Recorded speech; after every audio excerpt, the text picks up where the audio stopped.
What if the woman you vowed to love forever simply stopped pretending you were her hero? This is the story of Emily, who spent years building the perfect life for her husband, David, until one day he told her, "All you do is spend my money." That single sentence didn't start a fight. It started a quiet revolution. Watch as Emily stops being the invisible glue holding his world together and becomes a force he never saw coming.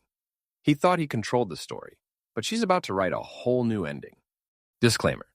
This channel features fictional psychological stories created for emotional exploration and storytelling purposes. All characters and events are fictional.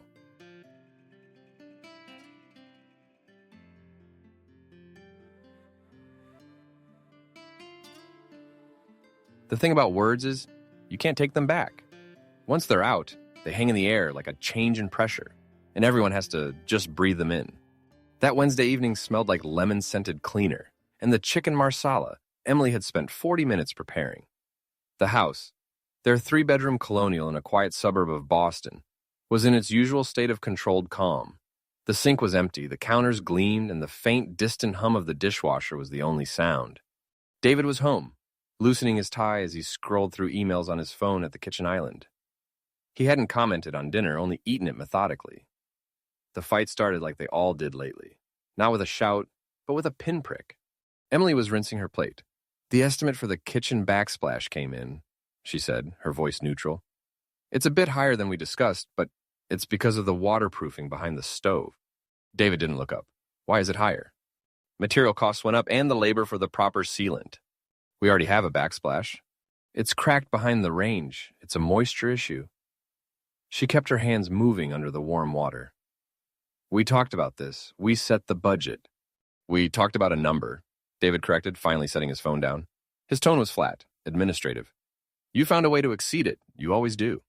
A familiar tightness cinched around Emily's ribs. She turned off the faucet and reached for a towel, drying each finger slowly.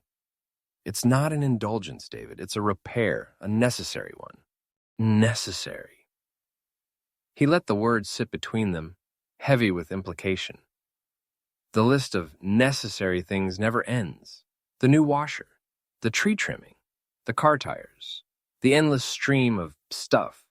They're not stuff, they're our life, this house, our things. "My money," he said, and the pronoun was a tiny, precise blade. The air left the room. Emily felt it go. She stared at the pale gray subway tile of their current cracked backsplash, a detail she now saw with sudden, crystalline clarity. David stood up, pushing his stool back with a smooth, final sound. He looked at her, not in anger, but with a kind of detached, exhausted certainty. "All you do is spend my money." He said it calmly, as if stating a simple, uncontestable fact. "The sky is blue, water is wet, all you do is spend my money." Then he turned and walked out of the kitchen. His footsteps were measured on the hardwood floor, down the hall, and into his study. The door didn't slam. It clicked shut, polite and firm. No apology, no correction. He was done. Emily didn't move. The damp terrycloth towel was a dead weight in her hand. The words were not an explosion. They were a slow-acting poison, seeping in through her skin. "All you do is spend my money." She stood in the silent, spotless kitchen, and the life she had built, the careful, relentless, invisible work of it, began to unspool behind her eyes. It wasn't just the backsplash, it was the years. It was researching 1,000 schools to find the right district before they even had kids, which meant they never would. It was negotiating with contractors, waiting for plumbers, remembering the filter changes for the furnace and the air purifiers. It was keeping the calendar for his parents' anniversary visits and her sister's birthdays, buying the gifts, writing the cards. It was knowing the exact location of the extra key fob battery, the passport renewal forms, the warranty for the microwave. It was the mental catalog of what was in the fridge to plan the meals he barely tasted, the inventory of household supplies so toilet paper and his preferred shampoo never ever ran out. It was the emotional labor of smoothing things over when he was short with the neighbor, of listening to his daily office stratagems without offering unsolicited advice, of making herself small and quiet when he needed to think, of being a calm, neutral space in a world he saw as perpetually demanding. She had traded a career in graphic design for this. She had folded her own ambitions into the neat, efficient drawers of this home. She had done it willingly, believing it was a partnership. a division of labor. You earn, I build the life your earnings afford. But his sentence reduced it all to a transaction, a one-way drain. Spend. The kitchen grew cold. She put the towel down, precisely folded it, and hung it on the oven handle. She finished cleaning the kitchen by rote, her movements automatic. She turned off the lights. Hours later, in the dark of their bedroom, she lay stiffly on her side of the king-size bed. David came in late, his routine undisturbed. He showered, brushed his teeth, slid under the covers. Within minutes, his breathing deepened into the steady, even rhythm of untroubled sleep. He slept soundly that night. That was the true evidence. That was the proof. In the absolute darkness, listening to the ease of his sleep, Emily understood. The cruelty wasn't in the anger of the moment. The cruelty was in the calm, the conviction. He didn't think he'd said anything wrong. A cold, clear understanding settled in her chest, numb and solid. It wasn't a statement born of temporary frustration. It was a belief, a long-held accounting of their lives. If he has thought this all along, the quiet voice in her head concluded, then this wasn't a flare of temper. This was a truth, finally spoken aloud. The worst part was that nothing changed. The next morning, the sun rose over the trimmed lawns of their street as it always did. David's alarm went off at 6:15. He showered, shaved, and emerged in a crisp white shirt, selecting a tie from the organized rack. Emily was in the kitchen, as usual, setting out a bowl, a spoon, the box of his high-fiber cereal, the sliced strawberries in a small glass dish. The coffee machine gurgled its completion right on schedule. He walked in, nodded at her, a brief impersonal dip of the chin, as if acknowledging a waiter who had brought water, and poured his coffee. He scrolled through financial news on his tablet as he ate. The silence was not hostile. It was empty. She was a piece of the cabinetry, a functioning part of the morning's machinery. Did the dry cleaner call about my suit? He asked, not looking up. Yes, it'll be ready after 4. Good. That was it. No good morning, no thank you, no inquiry about her night, which had been spent staring at the ceiling, her mind a hollow, echoing chamber. Her exhaustion was a physical weight, a sandbag sitting behind her sternum, but it didn't matter. The system required only her function, not her presence. Life went on, smooth and uninterrupted, and she moved through it like a ghost. She made the bed, her side and his. She ran the laundry, folding his boxers, and pairing his socks with a precision that felt suddenly absurd. She called the landscaper about the mulch delivery. She was a voice on the phone, a hand performing tasks, a brain remembering details. But the woman inside, the one who was hurt, who was tired, who had hoped for an apology or even a flicker of awareness, was utterly invisible. No one asked if she was okay. The question didn't even seem to exist in the ecosystem of their marriage. That afternoon, a realization came to her, quiet and devastating as she stood in the pristine, silent living room. She saw it with perfect clarity. When everything runs smoothly, no one sees the person who keeps it running. Her value was contingent on invisibility. The moment she was noticed, it was as a problem, a spender, a demand, a noise. Her perfect management had rendered her obsolete in his eyes, except as a benign, useful tool. The dissonance grew. David continued to use the word we, but his actions were all I. We need to think about our tax strategy, he'd say over dinner, pushing the salmon she'd prepared around his plate. We should have the Harrisons over soon, he remarked, as if she hadn't already orchestrated 6 such dinners that year, from menu planning to post-cleaning. Our investment in this neighborhood is paying off, he stated, standing at the window, claiming the view, the safety, the status her daily labor maintained. R. The word became a shell, hollowed out and filled with his singular authority. He was the CEO of Carter Inc., and she was a silent, unpaid subsidiary. He made the pronouncements. She was expected to handle the logistics that made them real. The we was a story he told himself, a narrative that laundered his isolation into partnership. A few days after the sentence, another small crack appeared. He couldn't find a document. The insurance paperwork for the car, the new policy pages. I need them for my files, he said, a note of impatience in his voice as he stood by the filing cabinet in his study. A week ago, she would have immediately risen. She would have said, top drawer blue folder behind the homeowner's policy. I filed them last Tuesday when they came in. She would have walked him through it, a gentle guide, buffering his frustration with her competence. This time, She stayed seated in the armchair in the corner, a book open but unread on her lap. She looked at him, his brow slightly furrowed, his hand hovering over the drawer pulls. She felt the old habit rise in her throat. The explanation, the direction, the peacekeeping. She swallowed it. "I filed them," she said simply. Her voice was calm, flat. She did not move. He glanced at her, expecting more. When she offered nothing, his frown deepened. He started opening drawers, rifling through folders with less care than usual. She watched. He mumbled something under his breath, a mild curse. The search took him 3 full minutes, a small eternity of fumbling in his own domain. He finally found the blue folder. "Here," he said, "not a thank you, but a statement of conclusion." Emily just nodded and looked back at her book, the words a blur. A strange, quiet space opened up inside her. She hadn't helped, and the world hadn't ended. The sky hadn't fallen. He had simply been mildly inconvenienced, forced to interact directly with a system she had built, and he had taken for granted. It was a tiny rebellion, completely silent. That night, as he talked about a difficult client, she listened but didn't offer the usual soothing murmurs or probing questions.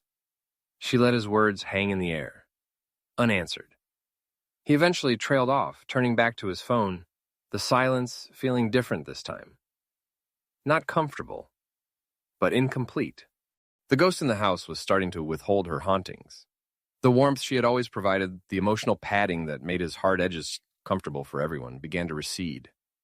The temperature in the home dropped a degree, unnoticed by him on the surface, but felt in the stillness. Emily understood now. The fight was over. Arguing required 2 people who acknowledged a shared reality. He had shown her his reality. She was a function, not a partner. To argue against that was to bang on a door that wasn't just locked, but painted onto a wall. So she stopped. She stopped explaining. She stopped translating her work into terms he might value. She stopped bridging the gap between his carelessness and the smooth life he expected. The silence that settled over her was no longer the silence of endurance, of biting her tongue until it bled. This silence was different. It was observational. It was cold, clear, and watching. Social events were a performance, and Emily had always been his most reliable co-star. The dinner at David's brother's house was a regular affair. Warm lights, the clink of wine glasses, a table overloaded with food. Emily moved through the familiar script, complimenting her sister-in-law's roast, laughing at the right moments, asking David's nephews about school. She was in her uniform, a soft taupe cardigan over a cream shell, a picture of quiet, wifely support. David held court at the other end of the table, holding a glass of Cabernet, talking about market volatility with an easy confidence that commanded the room. The conversation drifted to the universal language of exhaustion. David's brother Mark rubbed his forehead. "Just one of those weeks. Back-to-back client crises. I'm wiped." David's sister-in-law, Sarah, chimed in. "Tell me about it. I had 3 presentations, and the kids' soccer tournament was pure chaos." There was a murmur of sympathetic agreement around the table. The currency of busyness was being traded, as it always was. Then David leaned back in his chair, a small, knowing smile on his face. He aimed his comment like a dart, light and meant to land with a chuckle. "Well, it's all relative," he said, his voice carrying. He didn't look at Emily, but his gesture included her. "Some of us have it easy. I mean, come on. Staying home? What's there to be tired from?" The table laughed. It was a familiar, unthinking sound. The joke was old, the stereotype comfortable. The little lady at home, drinking coffee and watching soap operas. David smiled, pleased with the ripple he'd created. He took a sip of his wine, expecting the usual. Emily didn't move. She felt the laugh wash over her. A cold wave. She kept her hands in her lap, one finger tracing the seam of her napkin. She didn't look down. She didn't force a smile. She simply sat there, her face a calm, neutral plane, and let the comment hang in the air between them, naked and unchallenged. The laughter died down, but it left an odd, ragged edge. The silence that followed was different. It wasn't a pause. It was a hole where her response should have been. For years, her role had been to soften him. When he was too blunt, she would add context with a gentle smile. What David means is, our days are just different. When he was dismissive, she would reframe. He's just teasing. He appreciates it all, really. She was the translator, the buffer, the emotional airbag for his personality. She made him seem warmer, kinder, more considerate than he was. This was the first time she had ever let one of his careless remarks stand on its own, without her polish. Across the table, Sarah's laugh had cut off abruptly. Her eyes, which had been crinkled with mirth, now flicked between David and Emily, sharp and reassessing. Mark cleared his throat and took a sudden interest in his potatoes. David noticed the shift. His smile didn't vanish, but it stiffened, frozen in place. He glanced at Emily, waiting for her to bail him out, to give the table permission to relax again with a self-deprecating wave or a playful roll of her eyes. Emily met his gaze. Her gray-blue eyes were clear, distant, like looking through a pane of ice. She offered nothing, no cue, no rescue. A cousin, a younger woman named Chloe, who had always been a little in awe of David, broke the silence with forced brightness. "Oh, I'm sure Emily stays busy. I can't even keep my apartment clean." It was an olive branch, an attempt to hand Emily the line she was supposed to say. "Oh, it's constant, but I love it." Emily turned her head slowly toward Chloe. She gave a small, acknowledging tilt of her head, but her lips remained a firm, quiet line. She didn't confirm. She didn't deny. She just let it be. The meaning was clear. Let him explain it. Let him sit in it. The rest of the dinner proceeded, but the rhythm was off. The easy flow was gone. David participated, but his comments were more measured, his jokes less frequent. He seemed vaguely aware that the room's temperature had dropped, but he couldn't find the thermostat. He kept glancing at Emily, a new faint crease between his brows. She was a statue where his warm, living partner should have been. In the car on the way home, the silence was a physical thing, thick and cold. He finally spoke, his voice tight. "What was that about?" "What was what?" Her tone was genuinely curious, devoid of accusation. "At dinner, you just sat there. You made it awkward." "I just didn't feel like laughing," she said, staring out the window at the passing streetlights. "Was I supposed to?" He had no answer. He gripped the steering wheel, the leather creaking under his hands. For the first time, he was facing the unbuffered version of his own words, and he was seeing the faint, surprised recoil they caused in others. She hadn't argued. She hadn't cried. She had simply removed the filter, and he was beginning to taste the unfiltered air. He was starting to feel a different atmosphere. Sometimes the truth is delivered not in a fight, but in a laugh. A casual, airy laugh that reveals more than a shout ever could. David's firm's annual summer barbecue was a polished affair on the manicured lawn of a senior partner's estate. Emily stood beside him, a neutral smile on her face, a glass of sparkling water in her hand. The sun was warm, the scent of grilled meat and expensive perfume mingling in the air. She was playing her part, the supportive, uncomplicated wife from the suburbs. A group had gathered around David. He was telling a story about a difficult negotiation, and his colleagues were listening with attentive smiles. Among them was Lily Morgan. Emily had seen her before at these events. Young, pretty, with intelligent hazel eyes and a way of tilting her head that suggested she was hanging on every word. She wore a floral sundress that was both professional and feminine, and she laughed at just the right moments. As David's story wrapped up, a male colleague clapped him on the shoulder. "Man, I don't know how you do it. That client is a nightmare. And you're remodeling too, right? That's a whole other job." David waved a dismissive hand. "Oh, that's all Emily's domain. I just signed the checks." It was then that Lily spoke. She took a small step forward, her smile bright and admiring. Her voice was light, musical. "You're amazing, David. Seriously. You get to conquer the world at work, and you don't even have to worry about the little things at home. The best of both worlds." She said it with a laugh, as if it were the most obvious, enviable truth. "You're so lucky. You have it all." David didn't correct her. He didn't say, "Oh, it's a team effort," or "Emily handles the big things too." He didn't even offer a modest deflection. He simply accepted the compliment, his own smile broadening just a fraction as he took a sip of his beer. A silent, unmistakable confirmation. Emily felt the words land, not like a slap, but like a fine, cold mist. It settled on her skin, a chilling dampness. She watched David's face, the ease with which he absorbed this version of his life. In that moment, she understood with perfect, cold clarity. This was the story he told. This was the narrative he shared with his world, with young, admiring women like Lily. He had taken the complex, grinding, often thankless reality of their division of labor, the life she managed, and distilled it into a simple, boastful punchline. "I provide and I'm unburdened."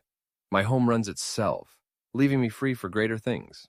Lily's comment wasn't malicious. It was naive. It was a reflection of the story he had sold. She was just repeating the brochure, and by not correcting her, by basking in the admiration it brought, David was endorsing every word. A sharp, clean understanding cut through Emily. This wasn't about Lily. The girl was just a mirror, held up at an angle that finally showed Emily the image David preferred to see. The flirtation, if it was even that, was secondary. The real betrayal was the narrative. Emily took a slow sip of her water, the bubbles sharp on her tongue. She let her gaze sweep over Lily's attentive face, then back to David's satisfied one. A strange calm descended on her, colder and more alert than any anger. She smiled. It was a polite, social smile that didn't reach her eyes.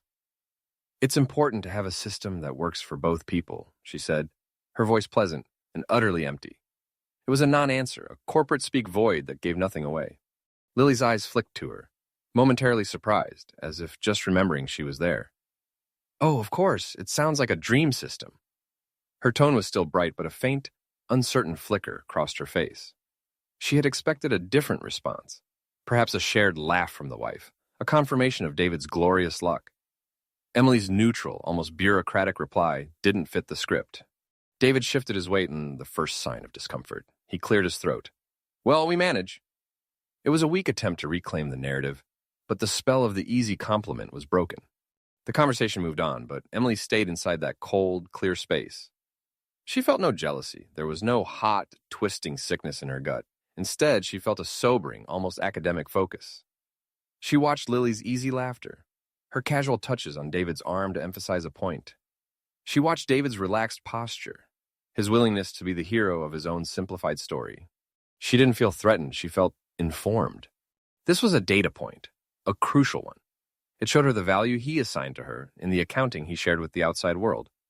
0. She was the silent, efficient background process that allowed his foreground application to shine. And he was so confident in this arrangement, so sure of his ownership of the narrative, that he could let another woman admire it without a second thought. She wasn't jealous. She was taking notes. Later, as they drove home in silence, the observations solidified into a principle. David, who had always been the talker, the explainer, the one who defined their reality to friends, family, and colleagues, had never feared being misunderstood. He had never worried that his version of events would be challenged. Because he controlled the story. The person who talks the most, Emily thought, watching the streetlights glide over his confident, stony profile, is usually the person who isn't afraid of losing anything. The first time Emily said no, it was a quiet earthquake. It was an invitation to a couple's dinner with David's most important client and his wife. A mandatory fun event, as David called it. He handed her the embossed card on a Friday evening. "The Silvermans, next Saturday at 7. I made reservations at Le Jardin." Emily took the card, looked at it, and handed it back. "I won't be going." David blinked, his hand still outstretched. "What do you mean? It's next Saturday." "I have plans," she said, turning back to the book she was reading. Her voice was as smooth as still water. "What plans? Cancel them." "This is for work." "My plans aren't cancelable," she didn't elaborate. The plans were, in fact, a long bath and a documentary she wanted to watch, but they were as solid as granite in her mind. A flicker of confusion, then irritation crossed his face. "Emily, this is important. Janet Silverman expects you to be there. You two always talk about gardens or whatever." "Then you can talk to her about gardens," Emily said, turning a page. "Or stocks. I'm sure that will be just as enjoyable for her." He went alone, and so it began.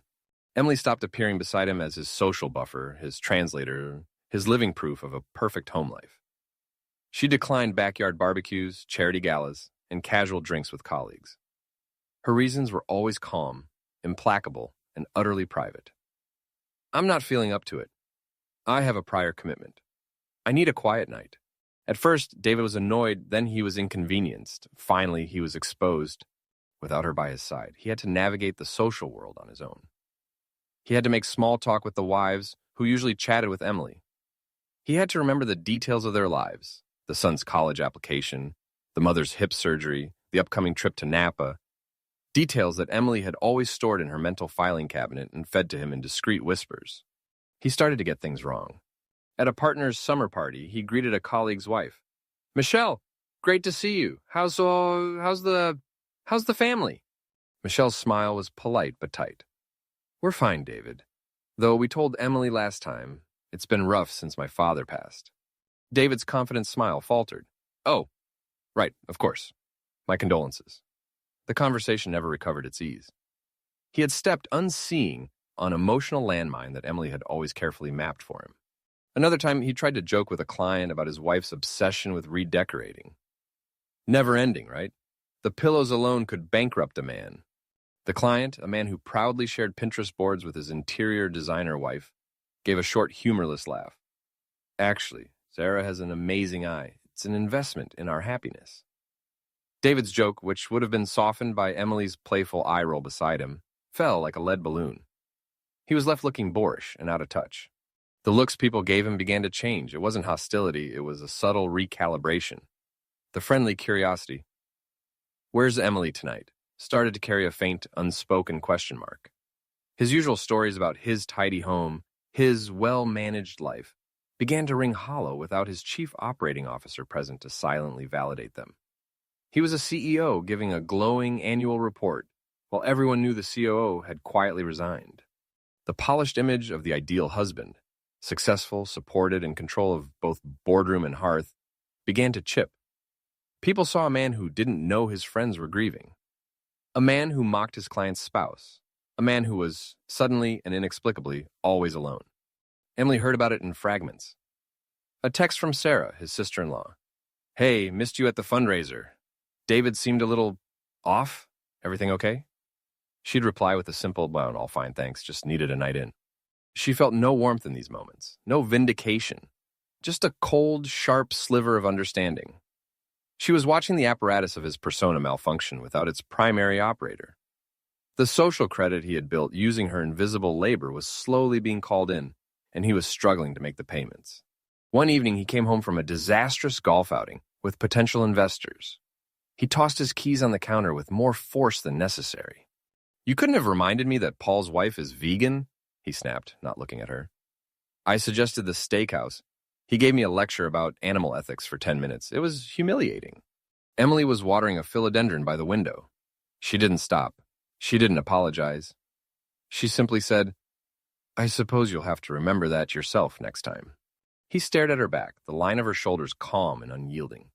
In that moment, he wasn't angry at Paul or his vegan wife. He was facing the vast, unfamiliar terrain of his own ignorance. And the person who had always guided him through it was no longer holding the map. He was not accustomed to standing alone. And for the first time, he was starting to feel the chill of that solitary space and to realize how much of his warmth had come from a light he had taken for granted, a light that was now deliberately and steadily being switched off. You're listening to Inner Echo Stories. Please like and subscribe for more interesting stories. The silence, it seemed, was worse than any argument. It gave him nothing to push against. And in that void, David began to spin. It happened on a Tuesday evening, thick with unspoken things. Emily was reading in the living room, a blanket over her legs. David paced by the fireplace, his movements sharp, restless. He had been like this for days, a spring coiled too tight, waiting for a trigger that never came. He stopped pacing and looked at her, really looked at her, as if seeing the new distance between them as a physical object. His voice, when it came, was tight with frustration. "You've changed." The words hung in the air, an accusation. Emily slowly marked her page with a ribbon and looked up. Her face was calm, but her gaze was focused, like a scientist observing a specimen. She didn't deny it. She didn't agree. She simply asked, her voice a low, clear note in the tense room. "What do you mean? Do you want me to be like I was before, or do you just want me to be quiet?" It was a question with a trapdoor. Either answer condemned him. To say he wanted the old Emily was to admit he preferred the compliant, buffering version. To say he wanted her quiet was to reveal his desire for control. He floundered, his jaw tightening. "I want my wife back. I want things to be normal. You're just sitting there. You're cold." "I'm sitting here reading," she corrected gently, as if explaining something to a child. "The temperature of the room is 72 degrees. Her literal emotionless reply seemed to short-circuit his frustration into anger. He couldn't fight a ghost, so he started to talk more. to explain, to define, as he always had, what was wrong and how it should be fixed. But without her soft interjections, her calming touches, his words began to pile up, raw and unfiltered. "You've completely withdrawn," he said, his voice rising. "You don't come to events. You barely speak at home. What am I supposed to tell people? That my wife has decided to become a sullen ghost? This isn't how a partnership works. I'm out there, working, providing everything for this house, and I come home to silence, to a statue. You have no idea the pressure I'm under, and instead of support, I get this wall." He went on outlining his grievances like bullet points in a board meeting. The words were familiar in theme: his labor, his provision, her lack. But they were harsher now, stripped of the subtlety her presence used to force upon him. The more he spoke to fill her silence, the more he revealed the architecture of his expectations, a one-way street of support, with him at the center. Emily listened. She didn't interrupt. She didn't cry. She didn't defend herself. She just let the words land, her expression one of polite, distant attention. She was giving him all the rope he could ever want. The real test came that weekend. David's brother Mark and his wife Sarah came over for an impromptu dinner. It was a tense affair. Emily was civil, moving through the kitchen with a detached efficiency, but the warm hostess was absent. David, clearly still agitated, drank more wine than usual. As Sarah tried to ask Emily about a new art class at the community center, David cut in, unable to contain himself. "Oh, she's not interested in that anymore," he said, a bitter, joking edge to his voice.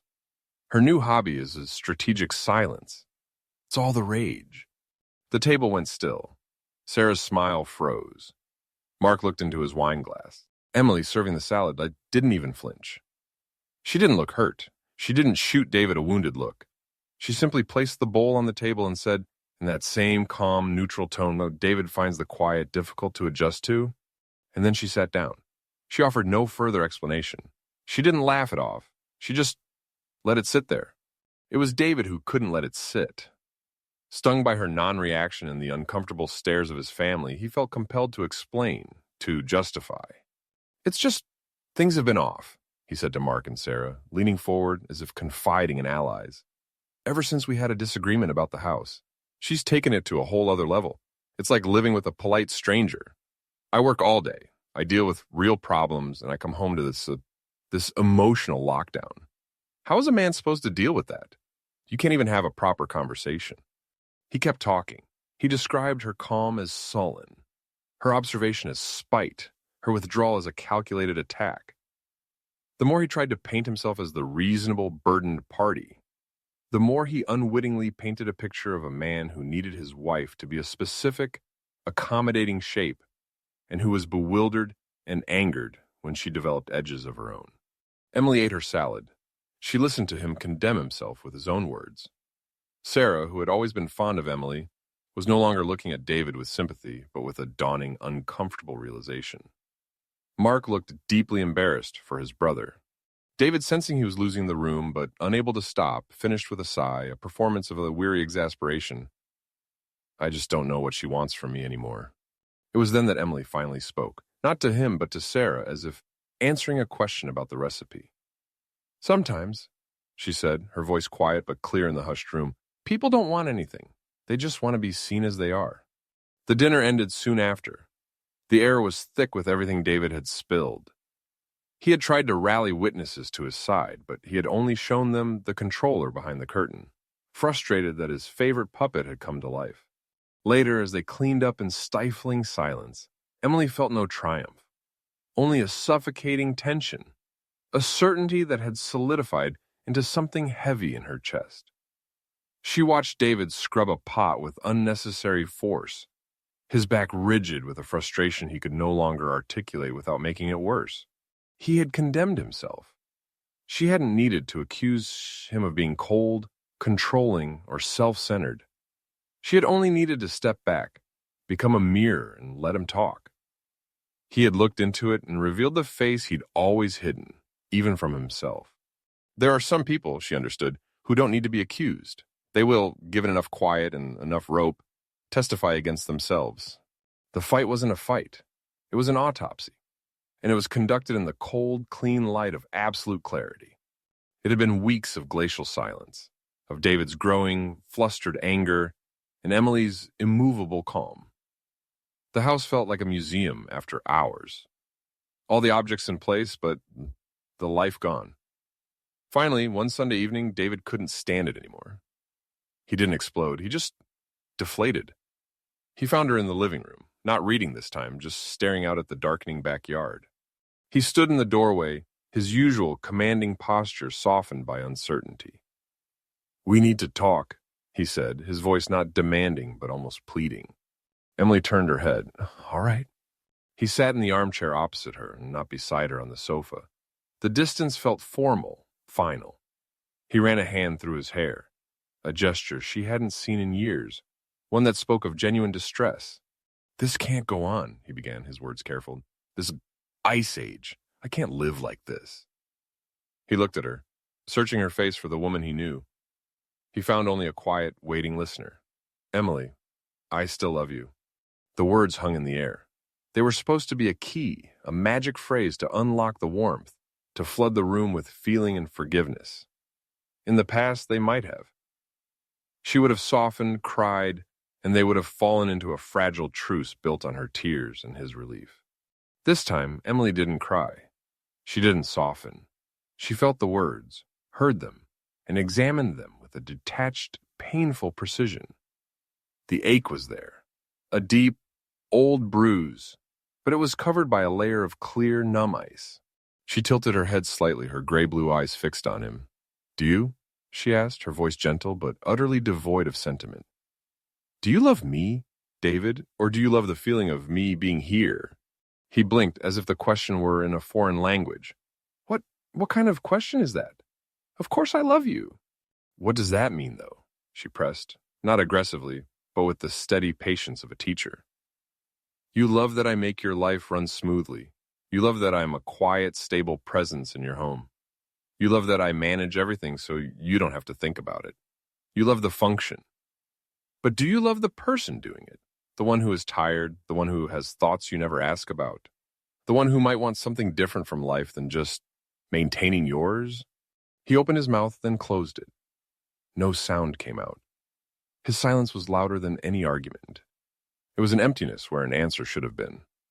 He couldn't say, "I love your thoughts," because he didn't know them. He couldn't say, "I love your dreams," because he'd never inquired. His love, as he understood it, was tied to a role, and she had stopped performing. Seeing his struggle, Emily continued, her voice still calm but firmer now. "I've been thinking, for a long time, and I've realized something. I don't want to be the background anymore, David. I don't want to be the scenery in your life story. The dependable wife in the paragraph, you don't have to write because everyone just assumes she's there, being perfect and quiet." She said it plainly. No rancor, no accusation. It was a statement of fact, as simple as declaring she preferred tea over coffee. "I don't want to be the background." David's face changed. The confusion and frustration melted into something else, something raw and startling. It was fear, pure, undiluted fear. It widened his eyes, made his throat work as he swallowed. He was a man who dealt in contracts and assets and liabilities, and he was suddenly viscerally understanding that his most vital asset, the foundation he'd built everything else upon, was not just malfunctioning, but actively choosing to walk off the set. "What are you saying?" he asked, his voice barely above a whisper. "You're talking about leaving?" The word itself seemed to shock him. "I'm talking about being seen," she corrected. "And if I can't be seen here, then I'll have to be somewhere I can be." This wasn't a threat yelled in tears. It was a quiet, logical conclusion presented without melodrama. That made it real. That made it terrifying. For the first time in their marriage, perhaps for the first time in his adult life, David Carter felt the cold, gut-churning terror of genuine loss. It wasn't about losing a housekeeper or a social coordinator. It was about the world he'd constructed making sense, suddenly, silently, deciding it no longer wanted him as its center. He looked at her, truly looked at her, and she could see the fear in his dark eyes. He was trying to find a purchase, a way to negotiate, to control the situation. But The tools he'd always used, money, logic, dismissive charm, were useless here. He was facing a human being who had withdrawn her consent, and there was no contract that could force her to give it back. For the first time, he was afraid of losing her. But as Emily sat there, feeling the sharp, clean pain of the truth and watching the fear dawn on his face, she knew something else, something colder and more certain.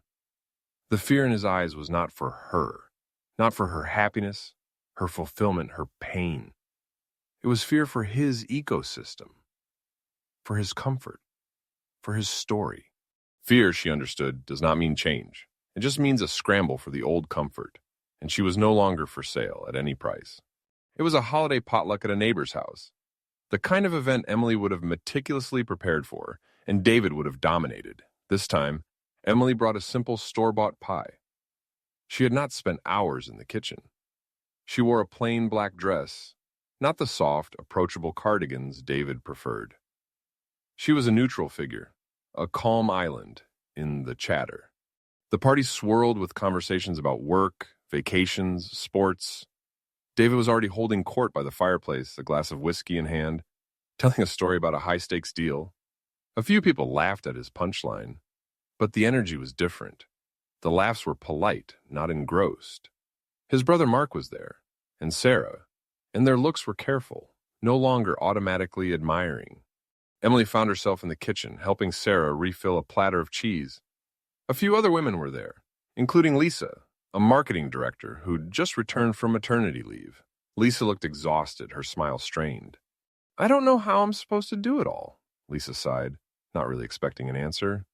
"The project launch is a nightmare, and daycare just called about a fever." Another woman murmured sympathy.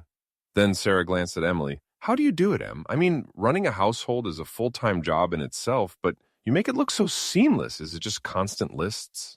It was the kind of question Emily used to deflect with a self-deprecating wave. "Oh, it's nothing. You just stay on top of it." This time, she didn't. She placed a wedge of brie neatly on the board and spoke, her voice matter-of-fact, devoid of either pride or complaint. "It's project management, really. You have to be the accountant, the logistics coordinator, the facilities manager, and the crisis negotiator. The key is understanding that it's not about individual tasks, but about systems. You build redundancy for failures, like having a plumber and a handyman on call, because one will be booked. You forecast needs, seasonal maintenance, gift purchases, tax documents 6 months out. And you have to be the emotional regulator, which is the most unpredictable variable. It's less about cleaning and more about preventing entropy."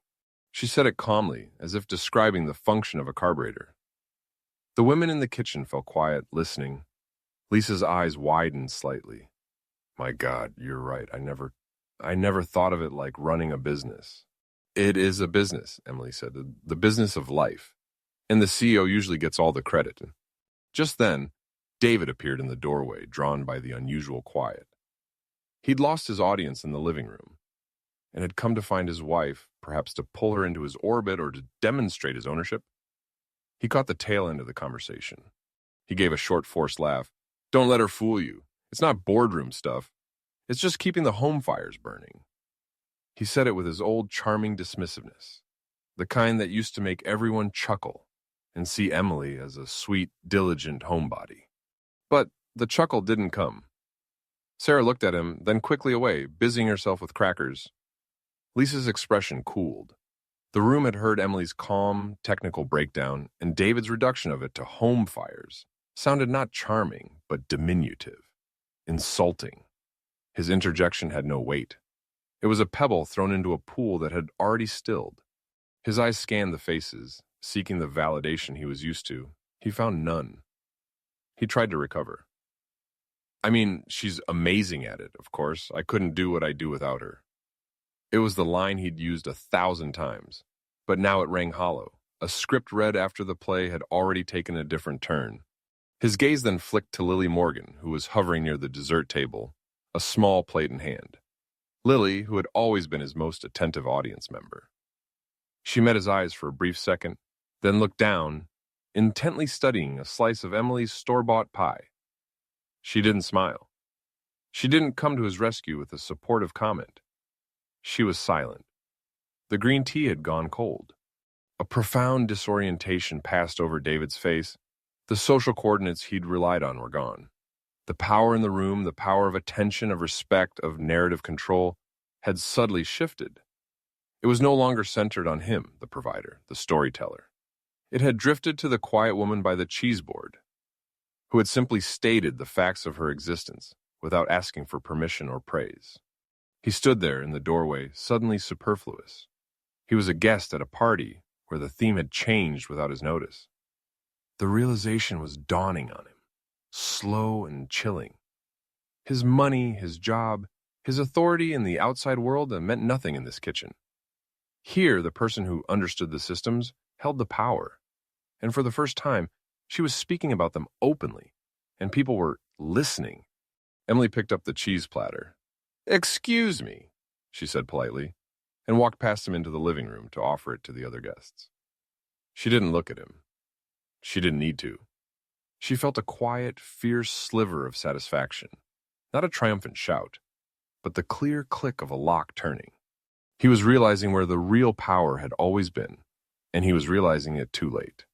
It ended not with a bang, but with a question he could not answer. They were sitting in the living room, the same room where he had told her she did nothing but spend, the same room where she had first begun to disappear.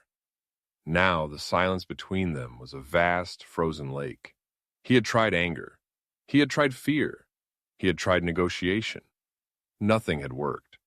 She was neither cold nor hot. She was simply elsewhere, in a place his words could no longer reach. He looked older. The confident angles of his face seemed blurred by a weary confusion. He was a man who solved problems for a living, but the problem in front of him was a locked door, and he had thrown every key he owned at it, only to hear them clatter uselessly to the floor.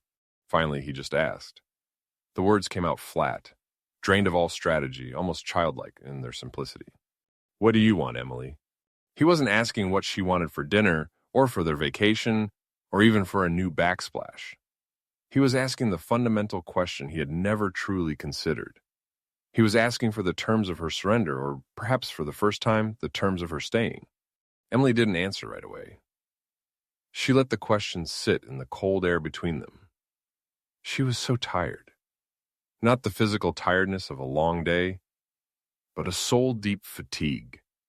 The weight of years spent translating her own humanity into a language of service he could understand.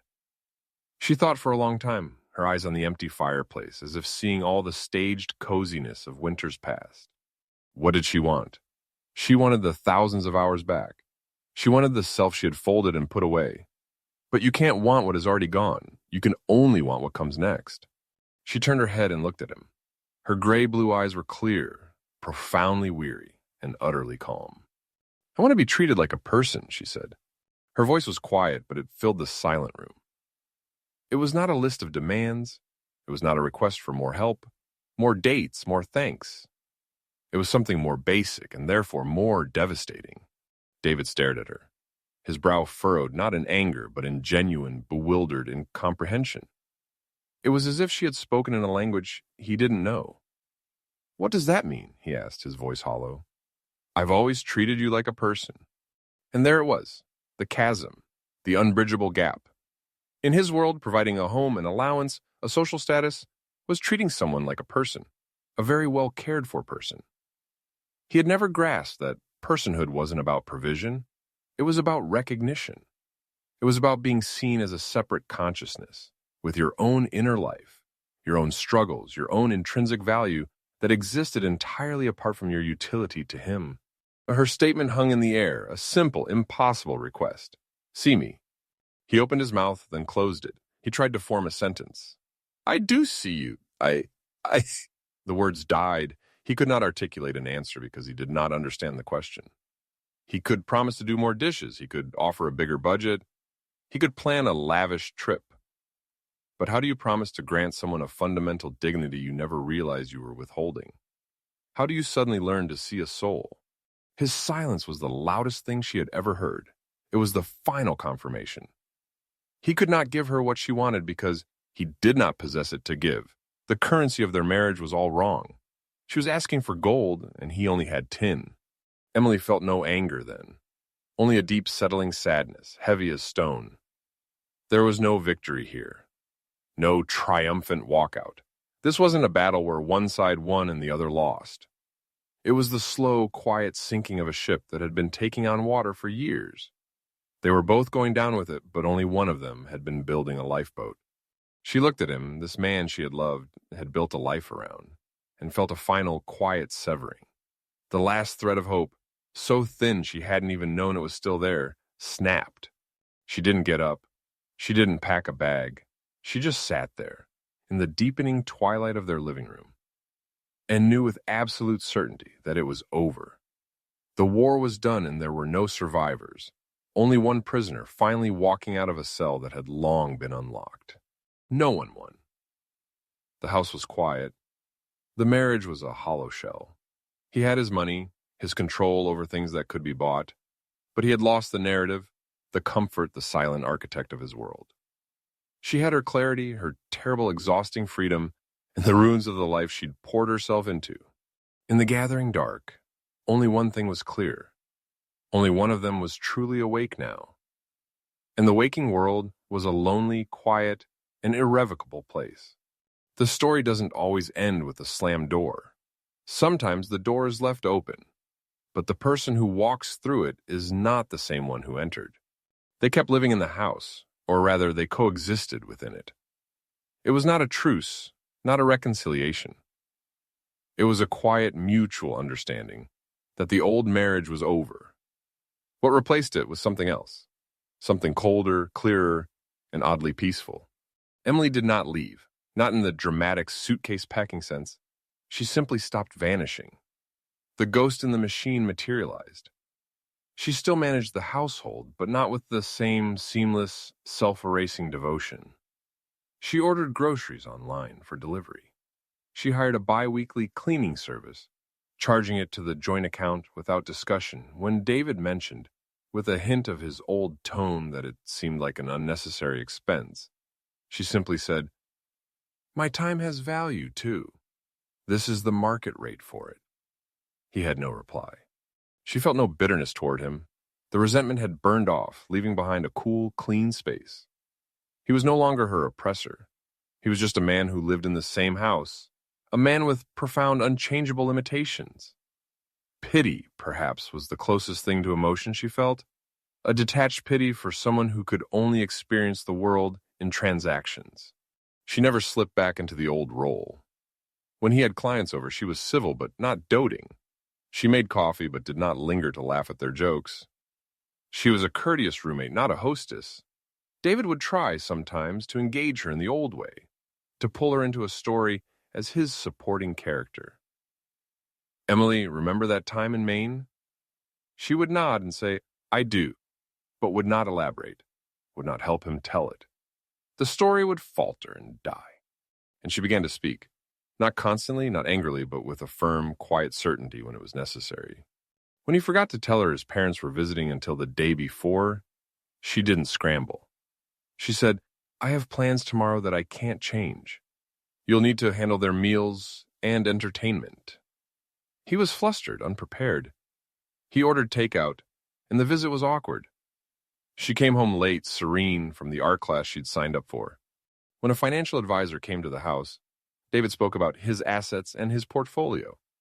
Emily listened, then asked a question about tax implications on jointly held property with a clarity that made the advisor blink and address her directly for the rest of the meeting. David watched, silent, as the dynamic in the room shifted. Lily Morgan was transferred to another department. Emily heard about it through Sarah. There was no confrontation, no satisfying moment of exposure. The green tea, it seemed, had lost its flavor for a man who no longer appeared effortlessly in control. The trinket had no appeal without the polished pedestal. Life settled into a new rhythm. They shared space, divided chores on a printed schedule Emily made, spoke about practicalities. It was not a happy marriage. But it was not the tense, walking on eggshells war of before either. It was a ceasefire on neutral ground. The love was gone, but so was the desperate, silent screaming. In its place was a vast, quiet relief. One evening, Emily stood at the kitchen window watching the first snow of the season dust the backyard. David was in his study. The house was silent, but the silence was no longer heavy. It was spacious. It belonged to her. She thought about the nature of marriage, about how people expect stories to end in collapse or grand renewal. But there's a third ending, one that is more common and less often told. Some marriages don't collapse. They simply become something else. The architecture stands, but the people inside become different tenants, living separate lives under the same roof, bound by history and practicality instead of passion or hope. The woman who had once disappeared into the walls of this house, who had been the quiet glue and the invisible force, was gone. In her place was someone more solid, more real, and more alone. But alone in a way that felt like ownership, not abandonment. She turned from the window, her reflection clear in the dark glass for a moment before she walked away. This time, she did not disappear.